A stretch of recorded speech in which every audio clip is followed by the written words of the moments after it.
Petit café des familles, petit café des familles.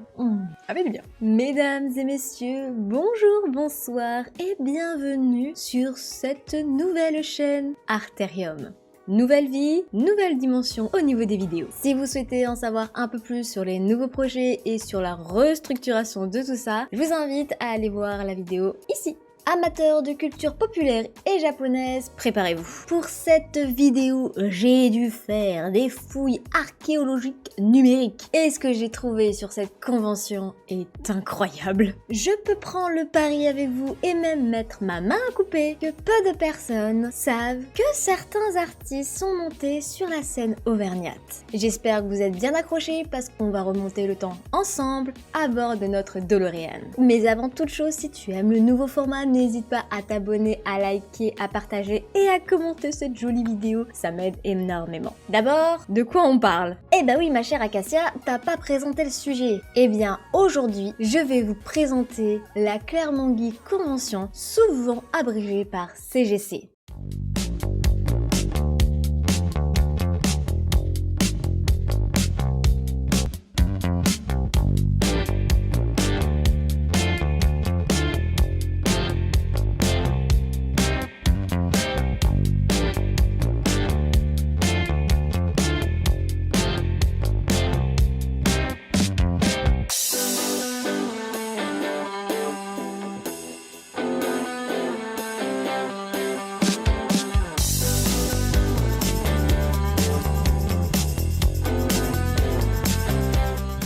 Nous allons voir son histoire, ses péripéties, les artistes et je vous montrerai l'édition 2024 où j'ai été cordialement invitée par la CGC. Au passage, je les remercie, si l'équipe vous passez par là, des bisous. Mais alors, d'où vient-elle? Née en 2012 par l'initiative d'un jeune groupe passionné par la culture geek à Clermont-Ferrand, elle a lieu chaque année au mois de mars. À l'époque, sur Clermont-Ferrand, il n'y avait absolument rien sur la culture populaire, la culture japonaise ou la culture geek. C'est ce qui a motivé ces visionnaires à combler le vide. L'idée de base, c'était de rassembler les fans de tout horizon, qu'ils soient amateurs de jeux vidéo, de cosplay, de bande dessinée ou tout simplement curieux par ce monde. À l'époque, l'événement est organisé par Auvergne Event, ce qui est toujours le cas, en partenariat avec l'association clermontoise Genki Baka et la librairie Esprit BD. La toute première édition aura lieu sous le nom de Japan Event Clermont au Polydome 1er mai avec une poignée d'exposants. Mais alors là, vous n'êtes pas prêts.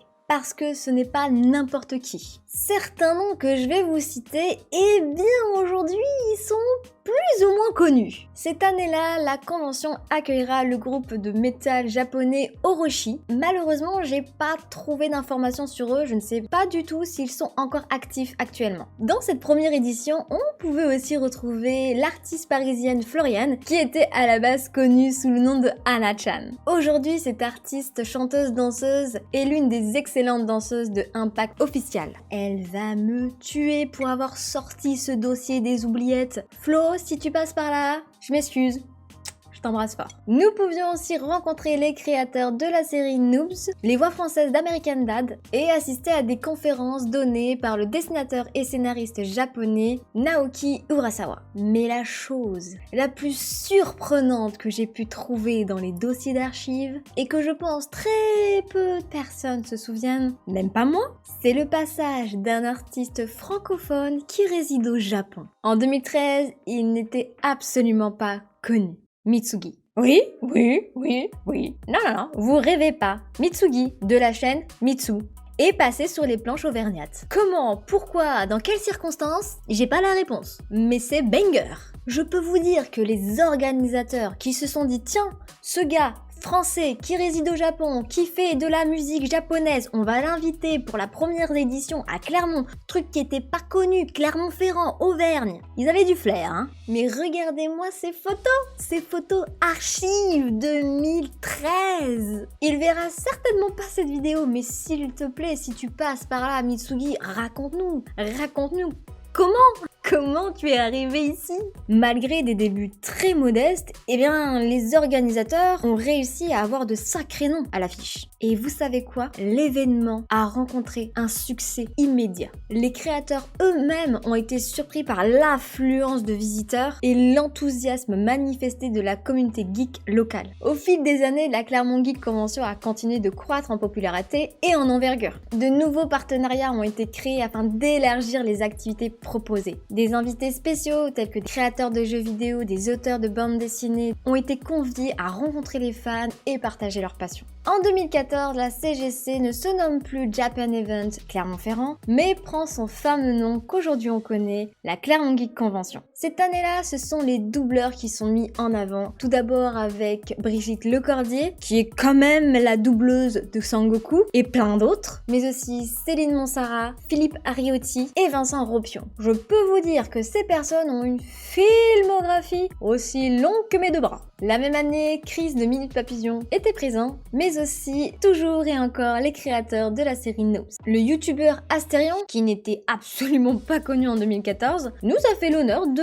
faire un reportage sur la Clermont Geek Convention. Au passage, j'aimais bien son cosplay sanglier, il était vraiment pas mal. On pouvait également retrouver des illustrateurs, des dessinateurs et j'en passe. En 2015, la convention prend de l'ampleur et les visiteurs sont de plus en plus nombreux à venir sur Clermont. Côté youtubeur, on pouvait encore retrouver Chris de Minute Papillon, mais aussi Ink the Panda et Link the Sun. Quand même banger pour 2014 Clermontois. Du côté web série, eh bien sans surprise, Noobs répondait encore à l'appel. Merci du fond du cœur d'être venu autant d'années. À partir de maintenant, on ne pourra pas citer tous les artistes parce que la liste commence à être sérieusement longue. Cette fois-ci, c'est la chaîne YouTube Gourgangui qui nous propose un petit reportage assez sympathique. En 2016, on a enfin les chiffres qui sortent. Ce ne sont pas moins de 9000 personnes qui viennent à la CGC. Et ce chiffre, il ne fera qu'augmenter d'année en année, voire même doubler. 2017, 13 000. 2018, 14 000. 2019, 15 000. C'est à ce moment-là qu'il devient obligatoire de changer de salle pour les organisateurs. Car le Polydome ne pouvait absolument pas accueillir autant de personnes. Pour vous visualiser un peu le bazar que c'était en 2019, il était impossible de circuler dans les allées. Et le temps d'attente pour rentrer dans la convention était indécent. Pour le plus grand bonheur de tous, ce GL Event annonce en 2020 que la Clermont Geek Convention se tiendrait dans le hall du Zénith de Cournon d'Auvergne. Petit chiffre pour ceux qui sont pas auvergnats, la capacité maximum du Polydome est de 4000 personnes en même temps sur 5000 m². Le hall d'exposition du Zénith d'Auvergne, c'est 10 000 personnes debout en même temps sur 12 600 m². On commence à jouer dans la cour des grands. Suite à la pandémie, la convention 2020 sera reportée en juin et la convention 2021 en juillet. Malheureusement, je pense même qu'elles ont été annulées parce que je n'ai absolument rien trouvé sur 2020 et 2021. Et vu que j'étais pas sur le territoire auvergnat, ces événements n'ont pas fait énormément de bruit suite aux actualités et aux événements sanitaires. Cela a mis un énorme coup dans les finances de l'événement. C'était clair, soit 2022 relançait l'événement, soit on pouvait se faire du souci pour la CGC. Mais vous savez quoi? Eh ben elle est revenue encore plus forte en 2022. On comptabilise 17 000 personnes en 2 jours et 25 000 visiteurs en 2023. Même si ces années ont été marquées par une influence incroyable, eh bien les critiques sont assez générales. La convention est toujours aussi bien. Certes, mais ce sont les mêmes exposants. Rien de nouveau. Et bah pour dire vrai, je partage cette opinion. 2022 et 2023 ont été super, mais elles se ressemblaient comme deux gouttes d'eau. Vraiment. Les exposants, c'était toujours les mêmes invités, et en plus, la répartition des stands a été très mal faite. À la CGC, vous avez la possibilité de rencontrer des youtubeurs auvergnats, grands et petits. Eh bien, ils les avaient placés où? Devant le stand des dédicaces des plus gros youtubeurs et invités. Comment vous dire que le face-à-face petit youtubeur auvergnat face à gros youtubeur, ça fait un peu mal. De plus, même s'ils se sont exportés de Polydome pour aller au Zénith, un seul hall, ça suffisait pas. Les allées étaient toujours aussi bondées et c'était très difficile de circuler, voire de respirer. Mais alors, qu'en est-il de 2024? Bien, Moins bien, j'ai été invitée à la CGC pour ce reportage et je peux vous dire qu'on peut parler réellement d'une renaissance. Tels des phénix en fin de vie, ils ont su comprendre et analyser les critiques pour faire mieux. Nous venons pour ma part d'assister à l'une des meilleures années de la Clermont Geek Convention. Et ça, on peut pas le nier. En premier lieu, nous n'avions pas une salle d'exposition, mais 2 salles d'exposition. Oh, le plaisir de pouvoir circuler, respirer ou même bouger, tout simplement. Qu'est-ce que c'était agréable, et pas simplement pour les invités. Tout le monde est unanime sur ce point, que ce soit les invités, les exposants ou encore les partenaires. La deuxième chose, c'est qu'ils ont travaillé la répartition des stands. Pour vous donner un peu une idée de la fluidité de la convention, prenons salle par salle. Dans la première salle, vous aviez déjà tout ce qui était revendeur.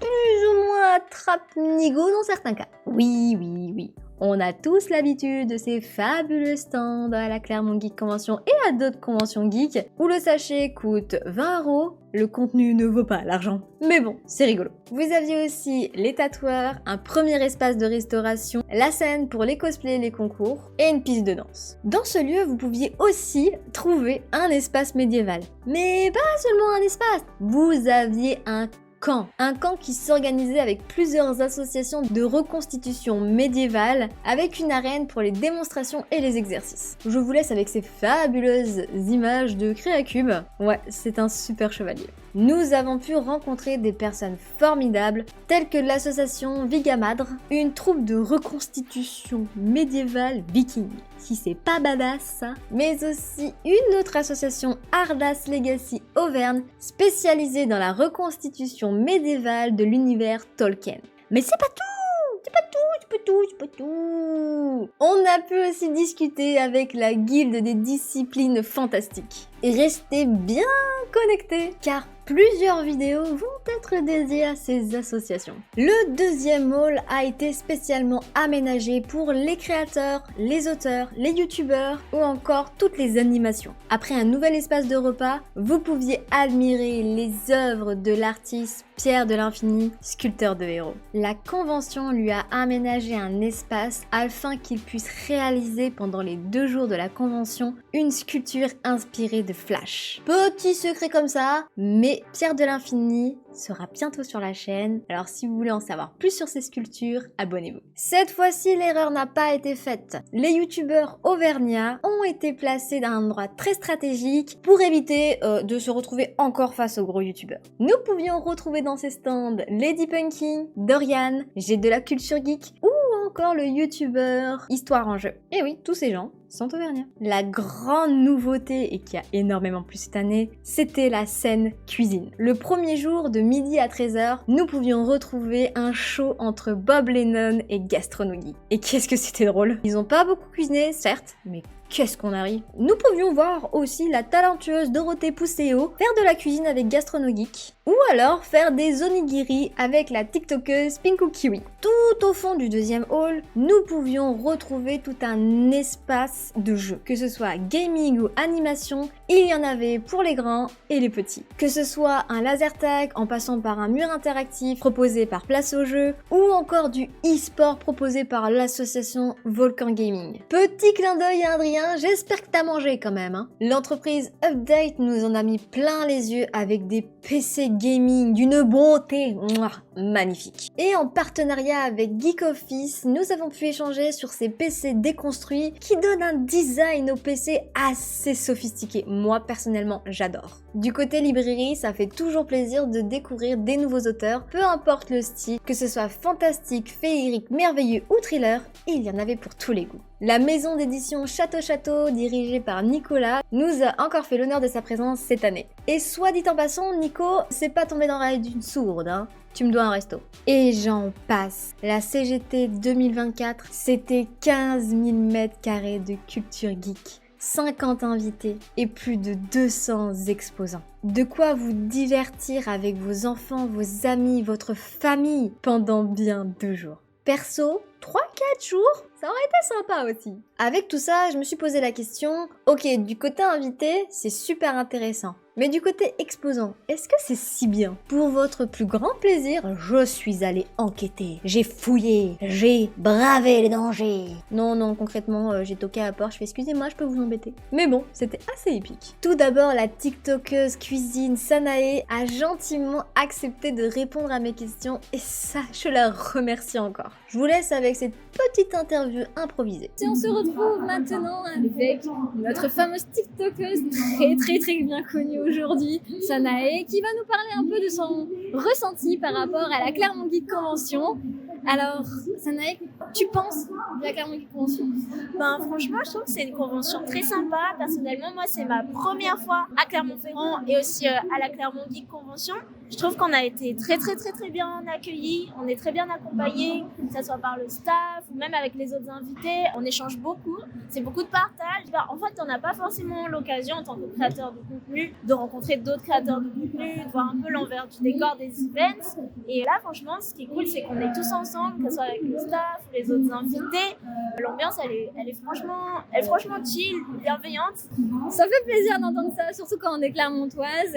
Est-ce que tu as des anecdotes depuis le début, parce que on est au 2e jour de la convention, dans des rencontres qui sont un peu atypiques ou même au niveau des cosplays?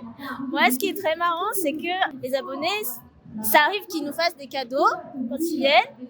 Et c'est marrant parce que normalement, on m'offre des bonbons, des petits chocolats. Mais là, attendez, oulala, ouais, du saucisson. Non, là, c'est de la charcuterie encore du saucisson. Attendez, c'est pas du saucisson. Oh. Et encore du saucisson. Et tout ça, c'est des cadeaux d'abonnés. C'est la première fois qu'on m'offre autant de saucissons, en plus en convention, donc non, c'est super sympa. C'est un peu le terroir, on va dire, auvergnat, on aime beaucoup. Voilà, bienvenue en Auvergne, on est beaucoup sur plaisir, franchement, j'adore le saucisson, donc c'est parfait. C'est parfait. Et la dernière question, c'est qu'est-ce que tu trouves de différent à cette convention à Clermont-Ferrand?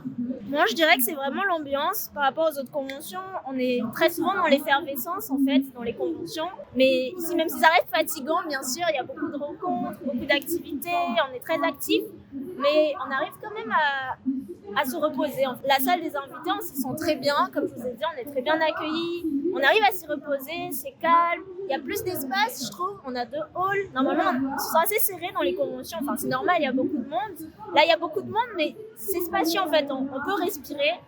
Et c'est ça que, franchement, c'est ça que je remarque sur cette convention. Super, merci beaucoup pour l'interview.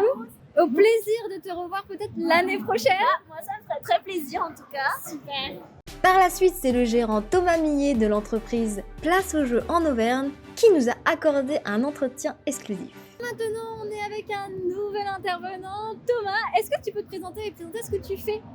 Oui, bien sûr. Alors, donc, moi, Thomas, je suis le gérant de la société Place au Jeu à Clermont-Ferrand. On est une société d'animation nomade sur mesure. C'est-à-dire que nous, on n'a pas de site, on amène les animations pour s'amuser, que ce soit pour des particuliers, des collectivités, des clubs de sport ou des centres de loisirs, ou même des professionnels pour des séminaires, team building. On n'a pas de dépôt. Nous, on amène l'animation aux gens directement.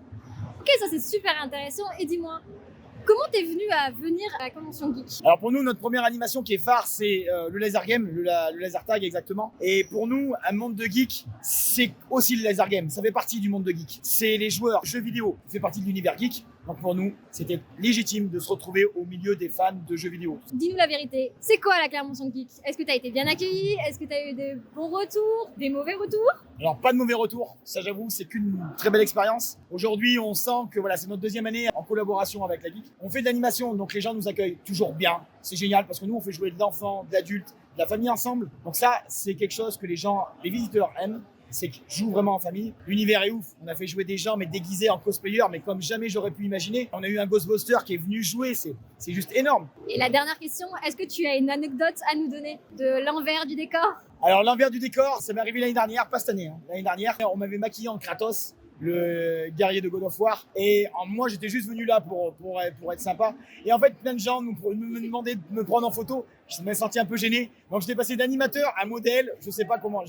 C'est pas un rôle sur lequel je m'étais imaginé et j'ai trouvé ça super fun et les gens mais adorables. C'est la Geek Convention. Des fois j'ai l'impression que c'est le monde des bisounours, mais ça fait des fois du bien un petit peu de tomber sur des gens comme ça. Voilà. Merci beaucoup Thomas. De rien, Cass, merci à toi. Thibaut de la chaîne Gastronogeek, que je salue affectueusement, m'a autorisé à le citer. La Clermont Geek Convention est vraiment très bien. Le staff est super. Malgré les longues journées, le salon est assez grand pour ne pas étouffer et c'est très agréable. C'est que j'aurais aimé qu'ils me préviennent un peu plus tôt que je devais monter sur scène avec Bob, afin que je me prépare mentalement. Comme je vous l'ai dit plus tôt, oui, ils ont fait un show. Très peu de cuisine, mais beaucoup de rire. Gastronogeek, si tu passes par là par hasard, j'espère que tu as pu te reposer. Le staff l'a expliqué que tu étais très fatigué le dimanche soir. Ce week-end a été marqué par des spectacles époustouflants et des animations à couper le souffle. Les invités et les exposants se sont donnés pendant 2 jours et on ne peut que les remercier. Le seul point négatif, oui, il en faut toujours un quand même, c'était pas parfait, que je pourrais donner aux organisateurs et que je trouve moyennement passable, c'est d'avoir interdit la vente de boissons au stand de nourriture. Tout ça par prétexte que vous aviez votre stand de boissons.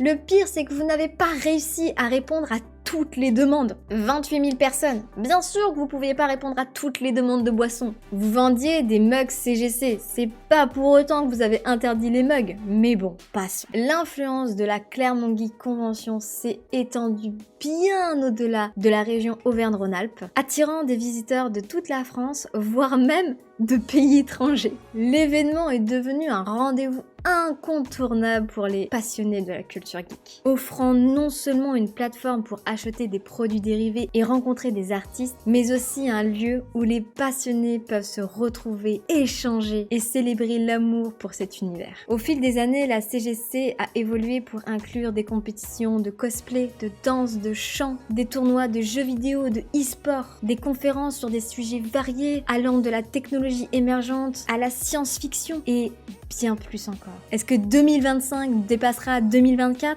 Sûrement. Est-ce que j'y serai ? Oh que oui. J'espère que vous avez aimé ce nouveau format de vidéo. Sachez que plusieurs artistes et créateurs que je vous ai cités aujourd'hui vont apparaître très bientôt sur la chaîne. Donc si vous aimez rencontrer des artistes, des lieux et connaître des arts atypiques, n'hésitez pas à liker, à vous abonner car ça arrive bientôt. Si vous êtes curieux d'aller voir les personnes, les associations ou les créateurs, tous les liens sont en description. Allez les soutenir, ils sont tous géniaux. J'espère que vous avez adoré cette vidéo. Moi personnellement, il n'y a pas de souci, j'y retourne quand vous voulez. Sur ce, abonnez-vous, likez, partagez, commentez et on se retrouve bientôt, très bientôt pour la suite. C'était Arterium, des bisous, ciao!